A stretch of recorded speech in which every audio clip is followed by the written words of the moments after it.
ರಾಜಧಾನಿ ಬೆಂಗಳೂರಿನಲ್ಲಿ ಎಲ್ಬೇಕಲ್ ಕಸ ಹಾಕೋರ ಸಂಖ್ಯೆ ಜಾಸ್ತಿ ಆಗ್ತಾ ಇದೆ. ಇಂಥವರನ್ನ ಟಾರ್ಗೆಟ್ ಮಾಡಿ ಜಿಬಿಎ ಗ್ರೇಟರ್ ಬೆಂಗಳೂರು ಅಥಾರಿಟಿಯ ಅಧಿಕಾರಿಗಳು ಹೊಸ ಕ್ರಮವನ್ನು ತೆಗೆದುಕೊಳ್ಳುವುದಕ್ಕೆ ಮುಂದಾಗ್ತಿದ್ದಾರೆ. ಇಲ್ಲಿಯವರೆಗೂ ದಂಡವನ್ನು ಹಾಕ್ತಾ ಇದ್ರು ಸಿಕ್ಕಲ್ ಕಸ ಹಾಕೋರಿಗೆ. ಇನ್ನು ಮೇಲೆ ಅವರ ಮನೆ ಮುಂದೆ ಕಸವನ್ನು ಹಾಕುವಂತಹ ಪ್ಲಾನ್ ಮಾಡಿಕೊಂಡಿದ್ದಾರೆ. ಬೆಂಗಳೂರಿನಲ್ಲಿ ಕಂಡಲ್ಲಿ ಕಸ ಹಾಕಿದ್ರೆ ಎಚ್ಚರಿಕೆ. ರಸ್ತೆಗೆ ಕಸ ಎಸೆದವರ ಮನೆ ಮುಂದೆ ಕಸವನ್ನು ಸುರಿದಿದೆ ಜಿಬಿಎ. ರಸ್ತೆಗೆ ಕಸ ಎಸೆದವರ ಮನೆ ಮುಂದೆನೆ ಜಿಬಿಎ ಕಸವನ್ನು ಸುರಿದಿರುವಂಥದ್ದು. ಮಲ್ಲೇಶ್ವರಂ ಬನಶಂಕರಿ ನಿವಾಸಿಗಳ ಮನೆ ಮುಂದೆ ಕಸದ ರಾಶಿ. ಆಟೋ ಬಂದರೂ ಕಸ ಹಾಕದೆ ರಸ್ತೆಯ ಹಲವು ಕಡೆಗಳಲ್ಲಿ ಜನ ಕಸವನ್ನು ಎಸಿತಾ ಇದ್ರು. ಅಂಥವರ ಮನೆಯನ್ನ ಟಾರ್ಗೆಟ್ ಮಾಡಿಕೊಂಡು ಈಗ ಜಿಬಿಎ ಅಧಿಕಾರಿಗಳು ಅವರ ಮುಂದೆ ಮನೆ ಮುಂದೆನೆ ಕಸದ ರಾಶಿಯನ್ನು ನಿರ್ಮಾಣ ಮಾಡಿದ್ದಾರೆ. ಕಂಡಲ್ಲಿ ರಸ್ತೆ ಬದಿಯಲ್ಲಿ ಕಸ ಹಾಕೋರು ಎಚ್ಚರಿಕೆಯನ್ನು ವಹಿಸಬೇಕಿದೆ. ಬೆಂಗಳೂರಿನಲ್ಲಿ ಬೆಳಗ್ಗೆ ಎದ್ದ ತಕ್ಷಣ ಆಟೋ ಬರುತ್ತೆ, ಕಸ ಹಾಕಿ ಅಂಥೇಳಿ ಅನೌನ್ಸ್ ಮಾಡ್ತಿರ್ತಾರೆ. ಹಂಗಿದ್ರೂ ಕೂಡ ಕಸವನ್ನು ಹಾಕದೇನೆ ನಿರ್ಲಕ್ಷ್ಯ ವಹಿಸಿದವರಿಗೆ ಈ ರೀತಿ ಕ್ರಮ ಆಗ್ತಿದೆ.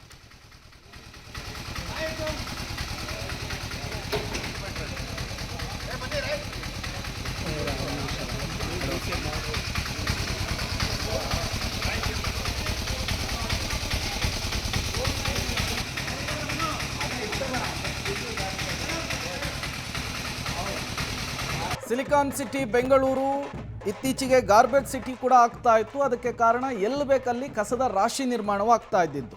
ಅದಕ್ಕೆ ಜನರ ತಪ್ಪು ಕೂಡ ದೊಡ್ಡ ಮಟ್ಟದಲ್ಲಿತ್ತು. ಈಗ ಜಿಬಿಎ ಅದನ್ನು ಐಡೆಂಟಿಫೈ ಮಾಡಿ ಜನರನ್ನು ಹೆಂಗೆ ಕಂಟ್ರೋಲ್ ಮಾಡೋದು ಅನ್ನುವಂತಹ ನಿಟ್ಟಿನಲ್ಲಿ ಈ ರೀತಿಯ ಪ್ಲಾನನ್ನು ಮಾಡಿದೆ. ಈ ಕಸದಿಂದ ಏನು ಸಮಸ್ಯೆ ಆಗುತ್ತೆ ಅನ್ನೋದು ಅವ್ರಿಗೂ ಗೊತ್ತಾಗಲಿ ಅಂಥೇಳಿ ಈ ಕ್ರಮಕ್ಕೆ ಮುಂದಾಗಿದೆ ಅಂತ.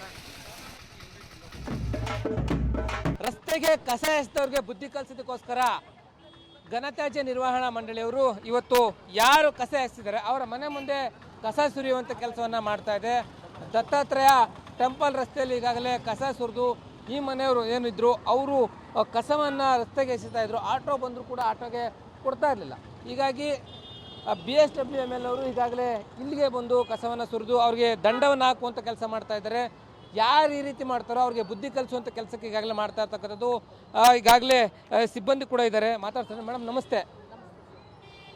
ಯಾಕೋಸ್ಕರ ಇದನ್ನು ಮಾಡ್ತಾ ಇರ್ತಕ್ಕಂಥದ್ದು, ಯಾಕೆ ಮೇಡಮ್? ಸರ್, ಇದು ಮೇಯ್ನು ಅವೇರ್ನೆಸ್ ಕ್ರಿಯೇಟ್ ಮಾಡೋಕ್ಕೆ ಸರ್.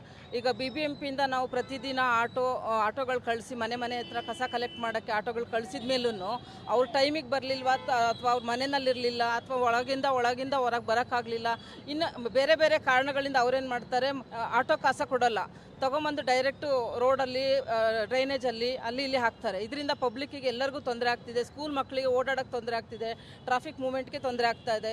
ಇದೆಲ್ಲ ಕಾರಣಕ್ಕೆ ಈ ತೊಂದರೆಗಳು ಏನು ಆಗುತ್ತೆ ಅನ್ನೋದನ್ನ ಅವ್ರಿಗೆ ನಾವು ಮನೆಯವ್ರಿಗೆ ಮನವರಿಕೆ ಮಾಡಬೇಕು. ಅದಕ್ಕೆ ಸಲುವಾಗಿ ನಾವು ಅವರು ಹಾಕ್ತಾ ಇದ್ರಲ್ಲ ಅದನ್ನು ವಿಡಿಯೋ ಮಾಡ್ಕೊಂಡಿದ್ವಿ, ಅವ್ರಿಗೆ ಬಂದು ತಿಳುವಳಿಕೆ ಕೊಟ್ಟಿದ್ವಿ. ಈಗ ಅವ್ರ ಮನೆ ಮುಂದೆ ಒಂದು ಕಸ ಸುರಿದಾಗ ಅವ್ರಿಗೆ ಏನು ಫೀಲ್ ಆಗುತ್ತೆ ಅದನ್ನು ಅವ್ರಿಗೇನೆ ಜಾಗೃತಿ ಮೂಡಿಸೋಕ್ಕೆ ಸಲುವಾಗಿ ಇದೊಂದು ಕಾರ್ಯಕ್ರಮ ಮಾಡ್ತಾ ಇದ್ದೀವಿ. ಎಷ್ಟು ಫೈನ್ ಹಾಕಿದ್ರೆ ಏನು ಮೇಡಮ್?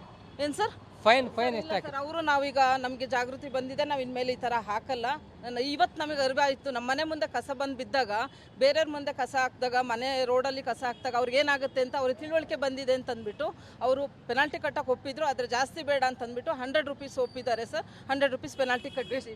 ವೆಸ್ಟ್ ಝೋನಲ್ಲಿ ಎಷ್ಟು ಕಡೆ ಈ ರೀತಿ ಆಗಿದೆ ಮೇಡಮ್? ಸರ್, ಇಡೀ ಇವತ್ತು ಆ್ಯಕ್ಚುಲಿ BBMP ಇದು ನಮ್ಮದು Bengaluru solid waste management limited ಕಡೆಯಿಂದ 198 ವಾರ್ಡಲ್ಲೂ ಪ್ರತಿ ವಾರ್ಡಲ್ಲೂ ಮಾಡ್ತಾ ಇದ್ದಾರೆ ಸರ್. ಇದು BSWML ಸಿಬ್ಬಂದಿಯವರು ಹೇಳ್ತಾ ಇರ್ತಕ್ಕಂಥದ್ದು. ಯಾರು ರಸ್ತೆಗೆ ಕಸವನ್ನು ಎಸೆತಾ ಇದ್ರು ಅವರ ಮನೆ ಮುಂದೆ ಕಸ ಸುರಿದು ಅವ್ರಿಗೆ ಜಾಗೃತಿ ಮೂಡಿಸುವಂಥ ಕೆಲಸವನ್ನು ಮಾಡ್ತಾ ಇದ್ದೀವಿ ಅನ್ನೋಂಥ ಮಾತನ್ನು ಹೇಳ್ತಾ ಇದ್ದಾರೆ. ಕ್ಯಾಮ್ರಾ ಪರ್ಸನ್ ಯಶವಂತ್ ಜೊತೆ ಲೋಕೇಶ್ ಕೊಡಗದಲ್ಲ, ಪಬ್ಲಿಕ್ TV ಬೆಂಗಳೂರು. ಈ ಕಸವನ್ನು ನಿಯಂತ್ರಿಸಬೇಕು, ಎಲ್ಲಿ ಬೇಕಲ್ಲಿ ಕಸ ಹಾಕೋರನ್ನು ನಿಯಂತ್ರಿಸಬೇಕು ಅಂಥೇಳಿ ಮಾರ್ಷಲ್ಸ್ಗಳನ್ನು ನಿಯೋಜನೆ ಮಾಡಲಾಗಿತ್ತು. CC ಕ್ಯಾಮ್ರಾಗಳನ್ನು ಅಳವಡಿಸಲಾಗಿತ್ತು. ದಂಡವನ್ನು ಹಾಕ್ತೀವಿ ಕೂಡ ಅಂತ ಎಚ್ಚರಿಸಿದರು. ಹಾಗಿದ್ರೂ ಕೂಡ ಜನ ಎಚ್ಚೆತ್ಕೊಳ್ಳಲಿಲ್ಲ. ಎಲ್ಲಿ ಬೇಕಲ್ಲಿ ಕದ್ದು ಮುಚ್ಚಿ ಕಸವನ್ನು ಹಾಕ್ತಾ ಇದ್ರು. ಅಂಥವರ ಮನೆ ಮುಂದೆ ಈಗ ಕಸದ ರಾಶಿ. ಈ ಕಸವನ್ನು ಸೈಡಿಗೆ ಸರಿಸಿ ಓಡಾಡುವಂತಹ ಜನರಿದ್ದಾರೆ. ಎಚ್ಚೆತ್ಕೊಳ್ತಾರಾ ಅನ್ನೋದನ್ನು ಕಾದು ನೋಡಬೇಕಿದೆ.